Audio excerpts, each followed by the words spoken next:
You ask Tiger to solve. This deals with linear equations with one unknown. The final result is x equals -7. Let's solve it step by step. Swap sides. Group all constants on the right side of the equation. Subtract 5 from both sides. Group like terms. Simplify the arithmetic.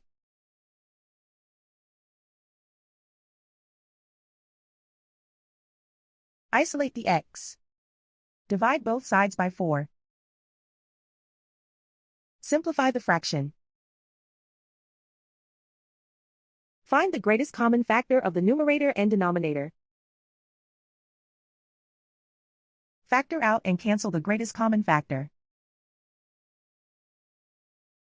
And so the final result is x equals -7.